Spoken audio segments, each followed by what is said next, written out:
Jadi kita harus membuka segala bentuk kedustaan, kebohongan, kemudian fitnah harus kita buka secara terang benderang. Ya, selama ini contohnya saya sudah mempercayai tentang kasus itu benar adanya. Sementara ada pihak yang bukan saudara kita mengklaim bahwa itu fitnah yang sangat keji, saudara. Sementara saya meyakini sampai hari ini bahwa itu benar-benar terjadi. Nafsu habis saya. Kalau nanti pengakuan dari Mbak Firza tidak sesuai dengan apa yang saya pikirkan selama ini, berarti boleh kita ralat dong. Oh, berarti itu kejadian itu nggak ada. Kejadian itu dibuat oleh pihak ketiga yang mencoba untuk mencoreng, untuk mempermalukan, untuk memfitnah Gurunda Al-Mukarram Al-Habib Muhammad Rizik bin Husain bin Silap Al-Kaburi Aikon. Jadi begitu, saudara. Keinginan saya seperti itu. Tidak lebih, tidak kurang. Jadi ingin kita membuka supaya itu tuntas. Itu nanti insya Allah kalau memang Mbak Firza mau, saya naikkan di live saya. Gimana teman-teman? Setuju tidak? Setuju tidak? Sekalian saya mohon maaf karena membawa-bawa nama Mbak Firza untuk ikut berpartisipasi, menghiasi ruang YouTube saya, teman-teman. Kira-kira kalau TIJ undang Mbak Firza, setuju tidak? Setuju tidak? Setuju tidak? Setuju. Alhamdulillah, saudara. Ini kalau sempat Mbak Firza naik ke live TIJ, gacau. Takdir, saudara. Masya Allah, Masya Allah, Masya Allah. Tolong teman-teman sebarkan video ini sebanyak-banyaknya. Mungkin nanti Kakak Firza bisa nonton live TIJ ini. Barangkali beliau berminat untuk live bersama kita gitu. Tanpa ada unsur kebencian, tanpa ada unsur fitnah, tanpa ada unsur provokasi. Nantikan podcast saya dengan sosok wanita yang viral dengan Bunda Firza Husain. Apa kabarnya Bunda? Baik, sehat Pak Yusuf. Baik, ya. Oke, nanti kita siap untuk membahas tentang nasab. Wah, Atur waktu ya. betul ya. Oke, jadi Bunda Firza Husain siap diskusi atau podcast tentang polemik nasab. Oke. Bagaimana? Setuju netizen? Setuju. Siap Bunda? Siap. Netizen? Atur.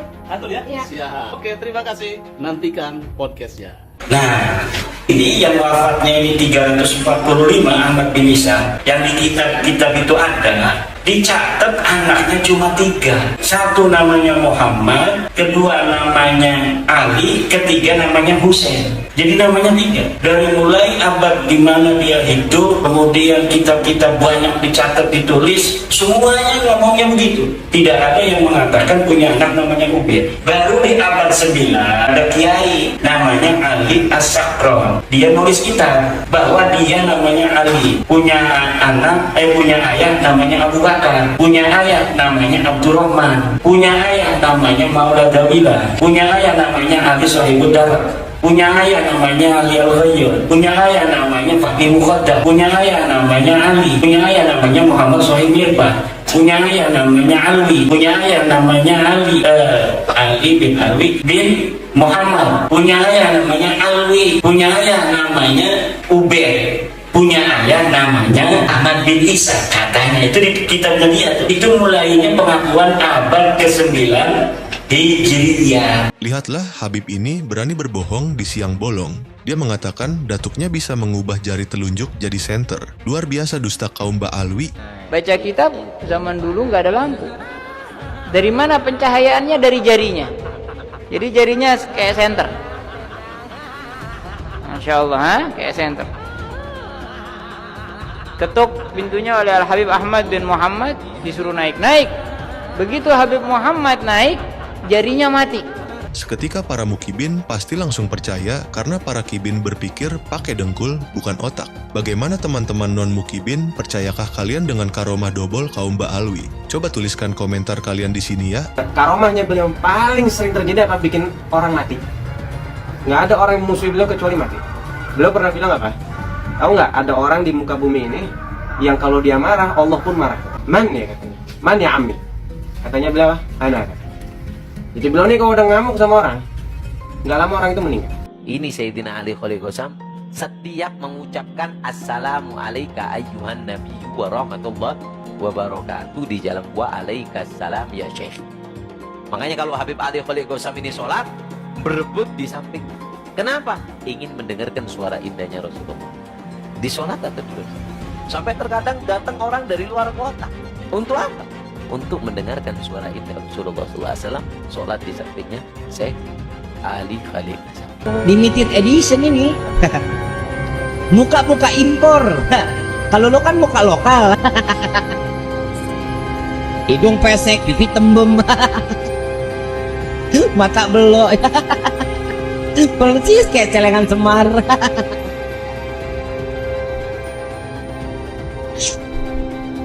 Terusin nggak? Yang mana nih? Celengan Semar. Habib Abu Bakar bin Abdullah Al-Attas 1 kali duduk baca Yasin 90.000 kali. Saya bisa memadamkan neraka jahanam. Kalau ini sulit Anda pahami karena pemahaman Anda sangat terbatas tentang syariat Nabi Shallallahu Alaihi Wasallam, Anda perlu tanya. Jangan Anda langsung memvonis orang-orang saleh. Anda akan malu dan Anda dicap sebagai orang yang kurang ajar sama aulia. Anda nggak paham kok langsung memvonis. Suudzon itu namanya. Siapa yang nggak kenal Habib Abu Bakar? Di Aden tuh ada museum susu, masih ada. Habib Abu Bakar tuh waktu masuk Aden ditantang. Kalau engkau benar orang soleh wali mau masuk sini, turunin hujan susu dulu. Habib Abu Bakar tuh terkenal di kota Aden. Dia waktu mau masuk Aden doa, ya sama subil laban walad Abdullah dakhala Aden. Wahai langit turunin hujan susu, anak Abdullah mau masuk Aden. Karamahnya tuh hebatnya. Serah ente nggak percaya di Aden ada museumnya, ada susunya sampai sekarang. Nggak bisa diminum lagi itu susu dari tahun kapan. Bagian dari klan atau keluarga Balawi Yaman yang mengklaim diri sebagai keturunan Nabi Muhammad Sallallahu Alaihi Wasallam, bahkan dilembagakan dengan nama Robitoh Alawiyah. Ini sungguh pengakuan yang amat berani karena sejumlah penelitian menyatakan mereka tidak terbukti sebagai keturunan Nabi Muhammad Sallallahu Alaihi Wasallam. Pengakuan mereka perlu dibuktikan kesahihannya oleh negara dengan cara-cara ilmiah, diantaranya tes DNA. Maka jika pengakuan mereka sebagai keturunan Nabi Muhammad ternyata palsu, maka sama artinya mereka telah merusak dan mengotori kesucian keluarga Nabi Muhammad SAW, sehingga patut diduga masuk dalam kategori penodaan agama. Upaya untuk menguasai negeri. Jadi antaranya kita lihat membonjol saja diakui sebagai leluhur Ba'alawi. Pangeran Diponegoro juga diakui sebagai Ba'alawi, padahal cucunya masih hidup. Oh, gampang sekali itu dijadikan Ba'alawi. Gitu. Kan ini kan orang-orang pejuang untuk membela negara ini. Itu kan mereka coba-coba membelokkan sejarah. Kan mereka mengatakan yang membuat Pancasila Ba'alawi, yang membuat lagu Indonesia Raya Ba'alawi, yang membuat Partai Merah Putih Ba'alawi, yang memerdekakan Indonesia Ba'alawi. Sumpah Pemuda aja loh, Ali Irsad masih ikut, mereka nggak mau ikut. Cina ikut Sumpah Pemuda, Ba'alawi nggak mau karena dia bilang kastanya dia lebih tinggi dari segalanya. Kita nggak bicara ngawur, ada sejarahnya, ada, mereka punya jalan, kita baca kok, gitu loh. Jadi kalau mau bilang Pak Kiai, ada nggak arahnya itu? Emang arah, ada. Makanya mereka itu lebih senang melihat sebuah negara kacau daripada sebuah negara itu aman. Ada gerombolan monyet yang terus-menerus menghina dan memfitnah habaib dari kalangan Ba'alawi. Gerombolan monyet tersebut secara terang-terangan menjadi begal nasab yang mengobok-ngobok nasab Ba'alawi yang suci. Saya mau sampaikan nih kepada monyet yang sudah mendirikan ormas monyet dengan laskar monyet yang didukung oleh sejumlah jenderal-jenderal monyet, saudara. Saya sampaikan kepada monyet-monyet itu, ayo, kapan kita mau perang?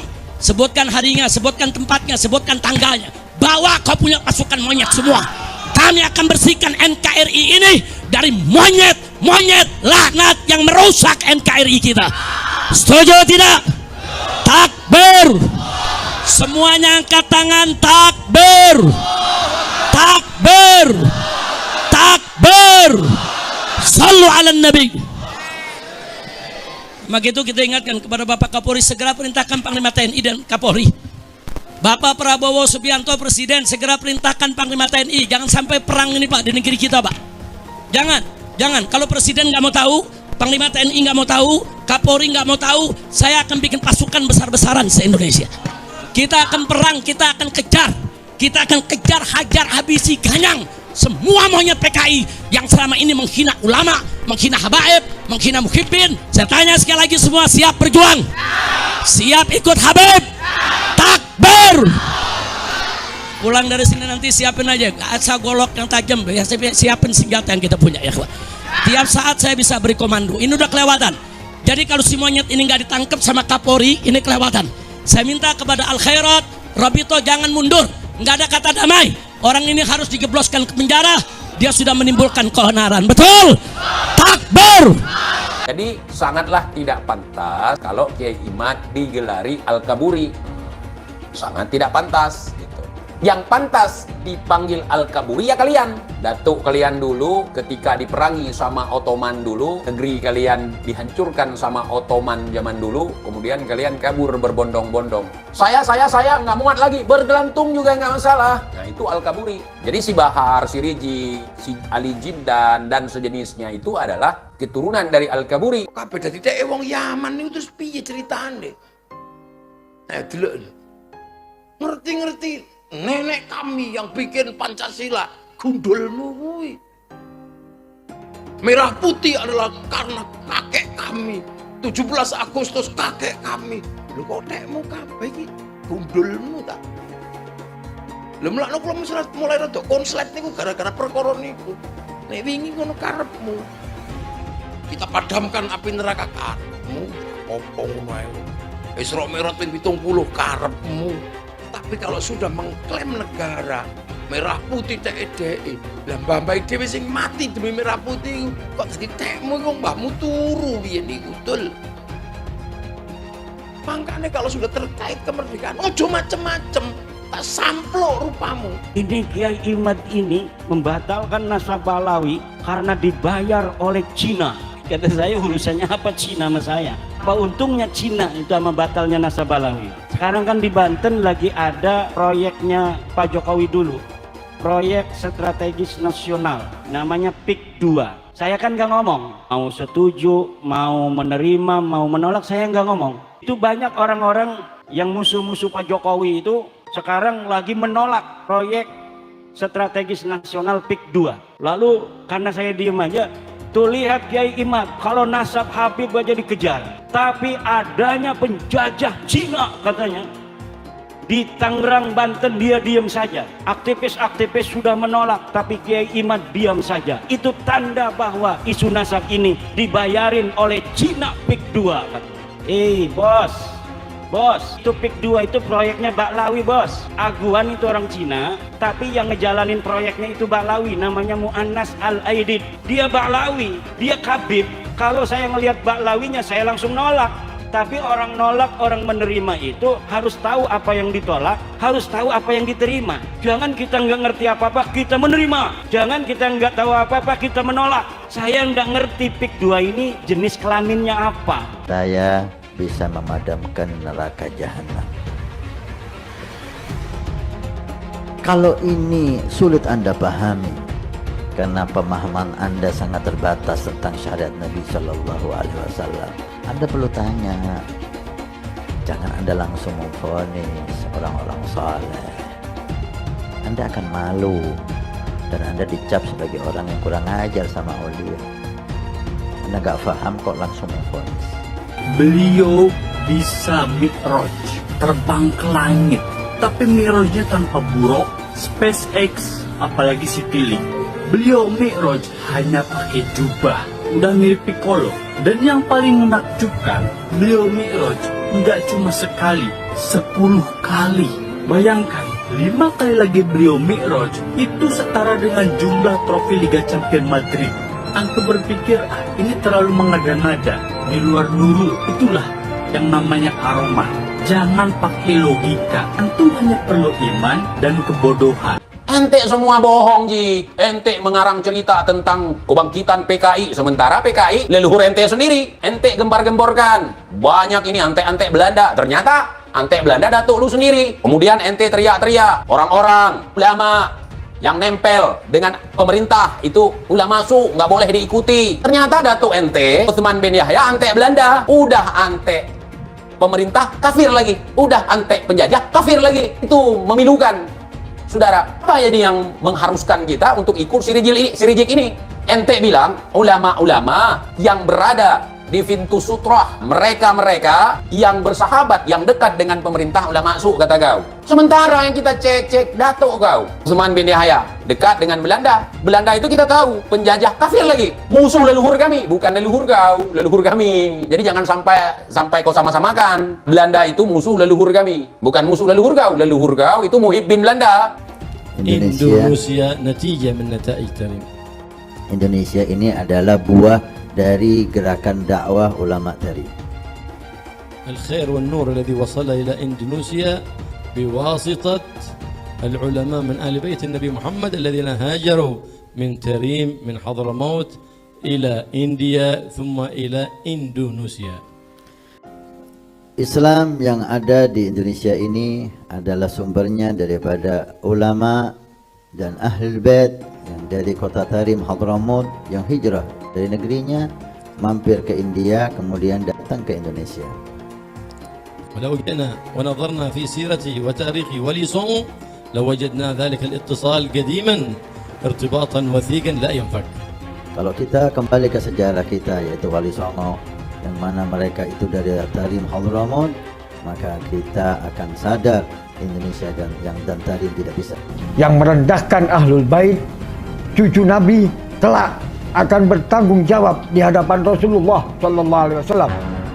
Belajar dengan kami Ahlul Bait, walaupun Bahlul lebih utama daripada 70 ulama atau kiai. Bahwa saya Habib derajatnya lebih tinggi, bahwa saya Habib lebih mulia, bahwa bagaimanapun buruknya saya, maka saya tetap yang memberi syafaat kepada kalian semua. Jadi surga dan neraka itu sangat bergantung pada apakah saya meridoinya atau tidak. Ada di kalangan para habaib itu yang sampai mengatakan bahwa bahkan ketika ada orang yang ahli maksiat, ketika dia tidak taat formulasi agama, dia tetap bisa masuk surga dengan jalur VVIP kalau mencintai golongan kami dan lain sebagainya. Sebenarnya betulkah sih nggak sambung nasab Ba'lawi ini?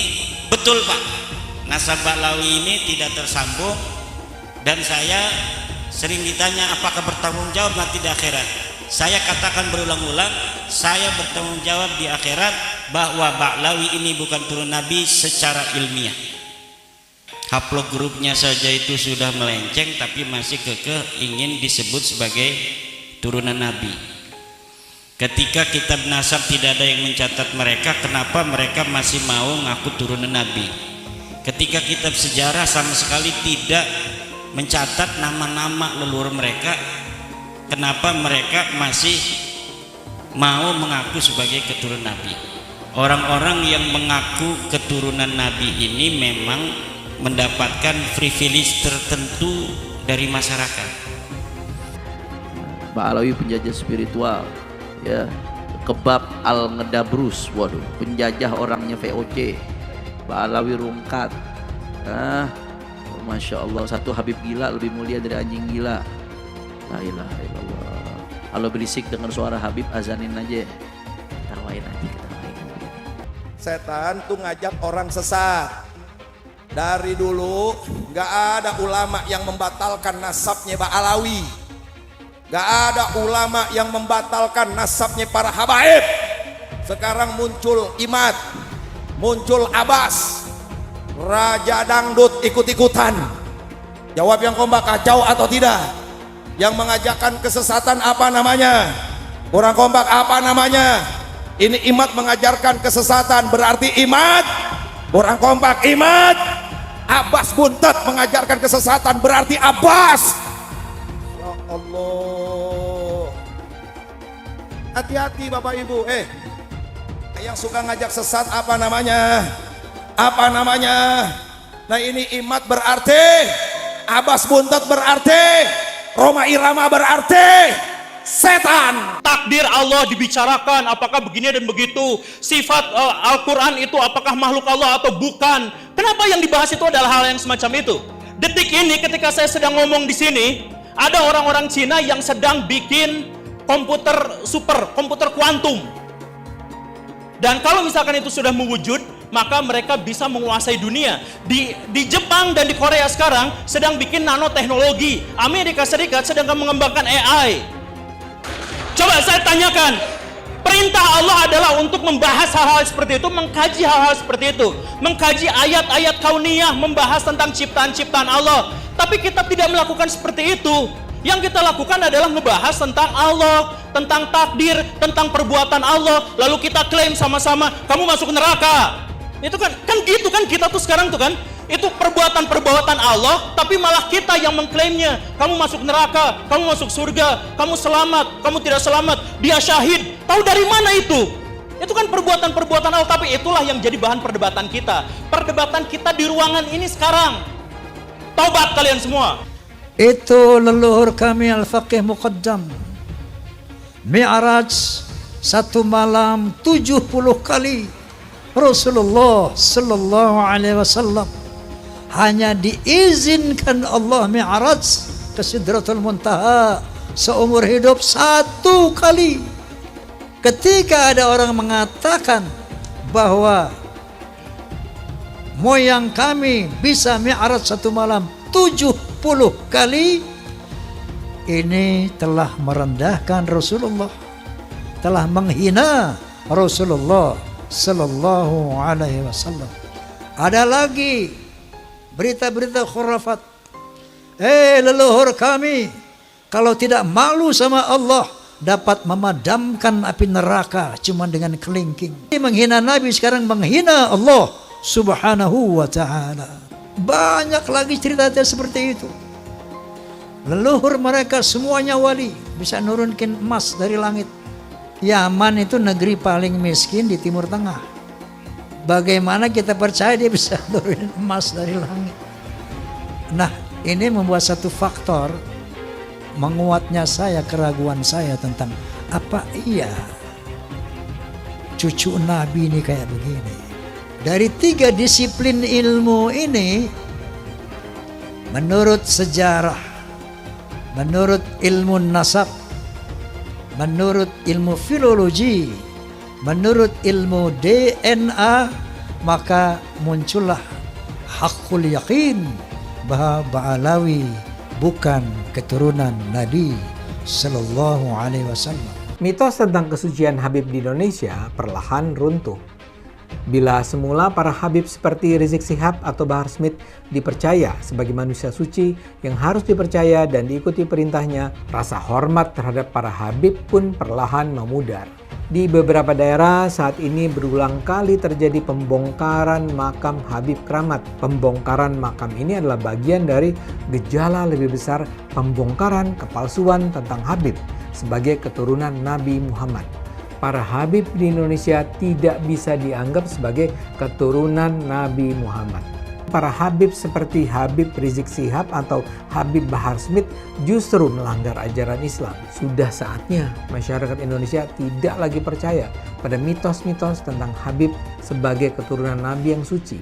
Habib Bahar berkata, 1 Habib lebih utama daripada 70 kiai. Yang ngomong bukan Bahar bin Smith. Itu saya lagi buka kitab. Bukan lagi ceramah, saya lagi ngajar santri, biar santri ini tahu Thariqah Ba'alawi syarifun wahidun, 1 Habib afdal min 70 aliman, lebih utama daripada 70 alim. 1 kaki Habib itu lebih tinggi, lebih mulia dari 70 kepala kiai, kan gitu. Itu kan penghinaan betul. Kalau orang tidak terhina dengan ini, saya kira tidak, rasa kebangsaannya rendah. Karena itu dinyatakan, harusnya ditegur lah. Habib itu meskipun mabuk, berzina, itu jangan dimarahi. Karena kalau Habib itu pasti masuk surga. Nah, yang begitu itu membodohi bangsa Indonesia. Habib gila pun, kalau turun Nabi gila sekalipun tidak apa-apa itu masuk surga, kan gitu. Kalau kayak Indonesia tuh apa? Kamu kan kalau tidak ada Habib, kamu nyembah batu, katanya. Masa iya begitu? Saya ini tidak tahu ya sejak kapan munculnya Habib ini sebagai kelas sosial yang tinggi gitu ya. Ba'alawi kalau bagi saya bukan gitu ya, bukan turunan Nabi karena dari filologi jelas ya. Kemudian dari historik jelas. Kemudian juga DNA yang terakhir itu. belajar sama satu Habib sama ukurannya belajar dengan 70 kiai, sama ukurannya belajar dengan 70 kiai, gitu loh Habib. Satu Habib, walaupun Habibnya jahlun maksudnya bodoh kata Iwa, walaupun Habibnya jahlun maksudnya bodoh kata Iwa, itu ukurannya perbandingannya amat 70 kiai yang alim. Itu ukurannya perbandingannya amat 70 kiai yang alim. Perbandingannya. Sayyidul Imam Faqihil Muqaddam di dalam manaqib sejarah hidup beliau diceritakan bahwa Al-Imam Faqihil Muqaddam adalah orang-orang yang besar, beliau adalah orang-orang yang hebat. Bahkan diceritakan beliau pernah mi'raj, saudara-saudara, bertemu dengan Allah dalam satu hari 70 kali, saudara-saudara. Bertemu dengan Allah dalam satu hari 70 kali, saudara-saudara. Kalau aku tidak malu kepada Allah Ta'ala, maka neraka jahanam itu akan aku matikan. Kalau aku tidak malu kepada Allah Ta'ala, maka neraka jahanam itu akan aku matikan. Al-Hamid ngeluarin rantai emas dari langit. Wah. Keramatnya Al-Hamid tuh, ngeluarin rantai emas dari langit sampai ke bumi.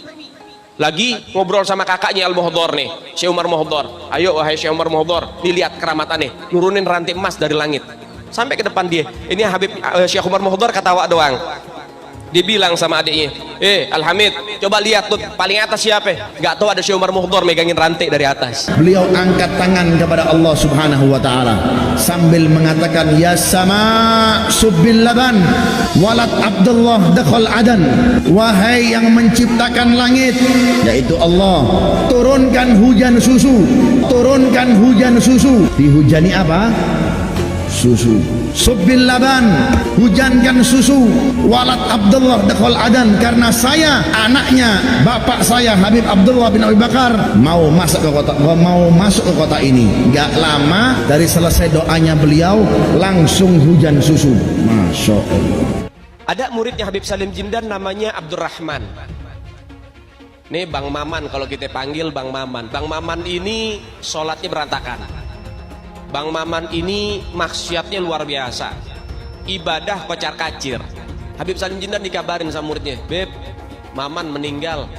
Sebelum ditutup, habis beliau tulis, ditaruh tuh kertas, lo bilang, Man, gue tahu lo ibadahnya berantakan, tapi lo cinta sama dzurriyyat Nabi Muhammad, ikhlas dari dalam hati. Nanti kalau malaikat Munkar Nakir datang nanya pertanyaan kubur, jangan lo jawab, Man, lo kasih surat dari gue, lo masuk surga tanpa hisab. Umat Islam mulai gaya, mulai mengkoreksi Habibnya, mulai mengkoreksi Habibnya, mulai mengkoreksi ulama-ulama dari anak cucu Nabi Muhammad SAW. Orang yang seperti itu mirip dengan iblis. Orang yang seperti itu mirip dengan iblis. Sudah dijelaskan, orang yang mati bawa benci sama keluarga Nabi, bukan hanya umat Nabi dia keluar, saudara.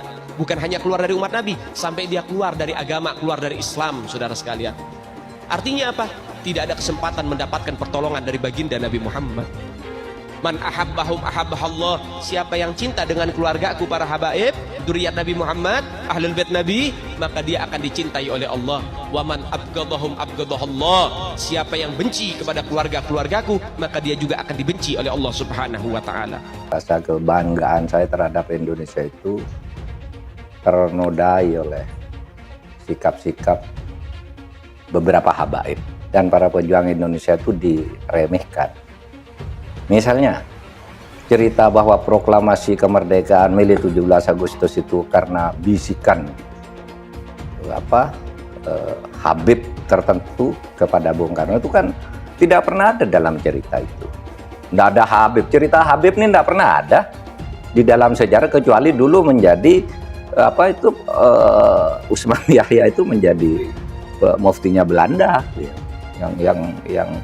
yang mengharamkan kita melawan Belanda. Justru itu Habib yang jelas itu tertulis dalam sejarah. Kalau Habib berbisik ke Bung Karno kapan? Dan tidak pernah ada cerita itu. Nah kok sekarang lalu Habib, lalu para pejuang dihabibkan semua kan? Di Ponegoro, siapa lagi? Imam Bonjol. Wah itu kebanggaan orang Jawa loh di Ponegoro itu. lalu dihabibkan. Habib dari mana? Limited edition ini. Muka-muka impor. Kalau lo kan muka lokal. Hidung pesek, pipi tembem. Mata belok. Persis kayak celengan Semar. Sekarang ada disebut hal rame, dibicarain di TikTok. Saya punya kakek yang jelek-jelekin Habib Utsman bin Yahya. Dia bilang antek Belanda. Zaman dulu itu Belanda luar biasa loh. Dan Habib Utsman punya langkah. Beliau memang dalam kitabnya Manhajul Istiqamah ada membahas untuk tidak ada pemberontakan. Tapi bacanya yang jelas, jangan cuma pas garis itu aja. Itu di situ disebutkan. Bahkan bukan cuma Habib Utsman, dulu almarhum Kiai Haji Hashim Asy'ari juga begitu. Bahkan bukan cuma Habib Utsman, dulu almarhum Kiai Haji Hashim Asy'ari juga begitu. Dulu almarhum Kiai Haji Hashim Asy'ari juga begitu. Ada namanya Kapiten Patimura. Kapiten Patimura ini adalah sosok kiai besar dari Maluku. Nama aslinya adalah Kiai Haji Ahmad Lusi. Memiliki pondok pesantren besar di Maluku, Indonesia bagian timur. Al-Habib Ali bin Abdurrahman Al-Habsyi Kuitang, beliau yang memfatwakan ketika tanggal 17 Agustus Soekarno membacakan teks proklamasi mendeklarasi daripada kemerdekaan di Indonesia. Beliau di hari Jumat itu, ba'da Jumat beliau fatwakan, sekarang saya fatwakan setiap tanggal 17 Agustus wajib pasang bendera merah putih di rumah-rumah kalian. Siapa yang nyuruh? Itu fatwa Habib Ali bin Abdurrahman Al-Habsyi Kuitang. Bendera merah putih, siapa yang memberikan instruksi kepada Bung Karno untuk membuat bendera merah putih sebagai bendera Indonesia? Itu adalah fatwa Al-Habib Idrus bin Salim Al-Jufri Palu Al-Khairat. Lambang negara Garuda, siapa yang buat? Al-Habib Asy-Syarif Hamid Al-Gadri dari Pontianak, keluarga baginda Nabi Muhammad. Lagu 17 Agustus, Pramuka, lagu syukur, siapa yang buat? Al-Habib Husin Al-Mutahhar dari Semarang, dzurriyyah baginda Nabi Muhammad. Jadi Anda jangan berpikir, ini habaib di Indonesia jasanya apa? Banyak, itu yang baru kecatat. Itu yang baru ketahuan. Masih banyak lagi daripada keluarga Nabi Muhammad yang tidak mau masuk buku karena perjuangannya ikhlas karena Allah dan Rasul. Siapa Imam Bonjol? Semua pasti bilang pahlawan. Betul apa enggak? Imam Bonjol pahlawan Indonesia bukan? Pahlawan nasional bukan? Sekarang siapa namanya Imam Bonjol? Al-Habib Muhammad Syahabuddin, beliau habaib dari kalangan bin Syahab. Imam Bonjol itu bin Syahab, masih daripada kakeknya Habib Rizik, saudara sekalian. Itu keluarga daripada Nabi Muhammad, keturunan Sayyiduna Muhammad.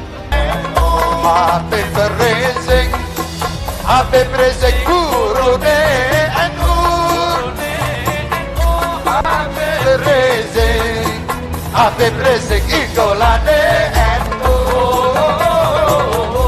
Indonesia terbesar di dunia. Bangsa ini akan aman, bangsa ini akan sejahtera, bangsa ini akan makmur selama anak cucu Nabi Muhammad SAW tidak diganggu, tidak diusik, dimuliakan, dicintai, disayangi. Karena apa?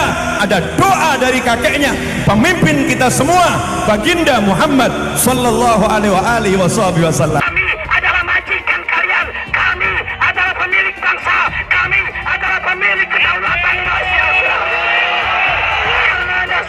Hai semua, nama saya Johannes Leong. Saya adalah investor saham, forex, dan juga kripto. Channel ini banyak membahas tentang berita terkini, edukasi finansial, investasi, dan lainnya. Jangan lupa subscribe channel ini kalau kamu suka dengan konten yang serupa. Follow juga sosial media lainnya yang saya taruh link di kolom deskripsi. Di sana kalian bisa dapatkan konten yang berbeda. Saya juga punya Telegram channel yang isinya berfokus kepada trading dan juga investasi. Itu Telegram channelnya gratis. Oke, kita lanjut ke videonya. Sebagian besar penonton di video ini, setelah menonton video di awal, mungkin bertanya, apakah kejadian seperti krisis 98 akan kembali terulang? Belum lagi keadaan global yang tidak menentu. Lalu apa yang bisa kita lakukan untuk selamat dari krisis yang mungkin akan datang dalam waktu dekat? Jawabannya adalah investasi. Kebanyakan dari kalian yang lagi nonton kalau investasi pikirannya pasti hanya di properti. Tapi ketika terjadi krisis seperti 98, apa yang terjadi dengan rupiah ketika hyperinflasi? Dan juga apa yang terjadi dengan harga properti? Harga dolar dari Rp2.500 terbang ke Rp15.000. Otomatis utang yang harus kita bayarkan naik 6 kali lipat. Banyak bisnis yang bangkrut, kebakaran terjadi di mana-mana, hingga rumah pun bagaikan tidak ada harganya. Mau dijual pun tidak ada yang mau beli. Saya tidak mengatakan ini akan terjadi lagi, tapi kemungkinan terjadi seperti Mei 98 tetaplah ada. Negara gede seperti Argentina, Venezuela, dan Turki baru-baru saja mengalami hyperinflasi. Apalagi setiap hari kita ketemu ada saja konten yang berbau sara ke orang Tionghoa yang ada di Indonesia. Entah itu dari Instagram, ataupun dari YouTube, ataupun sosial media lainnya. Kita bisa lihat di tahun 2017, saat Pilgub Jakarta, hampir terjadi kerusuhan seperti 98, karena Ahok dituduh menodai agama. Ahok pun harus dipenjara untuk menenangkan masyarakat yang dengan gampangnya dihasut untuk membenci Tionghoa dan tidak memilih pemimpin yang beda agama. Pada akhirnya, Anies jadi gubernur dengan bantuan Ormas Terlarang FPI, dan sampai saat ini dijuluki sebagai Bapak Politik Identitas. Kejadian itu pun berlanjut hingga saat ini. Masifnya pemberitaan sara terhadap Tionghoa beredar di media-media nggak jelas. Penontonnya setiap hari dihasut untuk menggulingkan pemerintah karena tuduhan Indonesia dikuasai oleh Taipan atau Sembilan Naga, yang ujung-ujungnya menyalahkan Tionghoa lagi. Kita bisa melihat kejadian di PIK 2, di mana ormas terlarang seperti FPI dan juga HTI terus menghasut masyarakat untuk membenci Tionghoa. Saya tidak bisa membayangkan jika kejadian seperti Mei 98 terulang kembali. Setiap musibah yang selalu disalahkan adalah keturunan Tionghoa. Setidaknya di video ini, saya akan membagikan strategi saya yang sudah saya terapin jika kejadian 98 terulang kembali. Tujuan dari strategi ini supaya kita setidaknya bisa selamat dari masalah finansial ketika musibah ini terjadi. Strateginya adalah investasi di aset yang berbeda-beda, bukan di satu jenis aset saja. Misalnya hanya di properti. Kalian bisa mulai belajar berinvestasi di aset yang berbeda seperti Bitcoin, emas, dolar, bahkan saham global atau saham Amerika. Ini adalah cara yang bagus untuk mengurangi risiko tergantung kepada satu jenis aset saja. Bukan gak nasionalis kalau kita mau invest di aset-aset yang saya sebutkan tadi. Tapi memang peluang yang kita dapatkan dan potensinya memang jauh lebih bagus dari properti, apalagi deposito. Pertama, pelajari jenis aset seperti emas. Setidaknya kita bisa terlindung dari efek hyperinflasi ketika terjadi. Selain itu, kalian juga harus belajar bagaimana mendapatkan penghasilan dari emas. Kedua, kalian harus belajar investasi aset global seperti saham Amerika atau saham global. Ketika terjadi krisis, yang paling berdampak adalah saham-saham Indonesia. Karena semua utang perusahaan dalam bentuk dolar akan terkena dampaknya. Deposito, reksadana, properti juga akan terkena imbasnya. Ketiga adalah kalian harus belajar mengenal berinvestasi di Bitcoin. Alasan kenapa saya suka banget dengan kripto, karena kita bisa pergi ke negara apapun di dunia ini, misalnya di Singapura, dan saya tinggal jual kripto saya di negara itu. Saya menganggap Bitcoin itu sebagai aset properti digital yang bisa saya bawa kemanapun dan jual kapanpun saja secara instan. Kalau saya butuh uang, detik ini juga bisa saya jual. Tidak usah menunggu berbulan-bulan. Itulah strategi saya jika kejadian 98 terulang kembali, untuk selamat dari masalah finansial. Kamu bisa cek link di kolom deskripsi untuk mulai investasi. Dan saya sudah sediakan juga video playlist supaya membantu kalian paham tentang investasi. Semoga video ini membantu kalian untuk selamat dari masalah finansial ketika musibah ini terjadi kembali. Semoga Indonesia selalu damai dan sampai jumpa di video selanjutnya.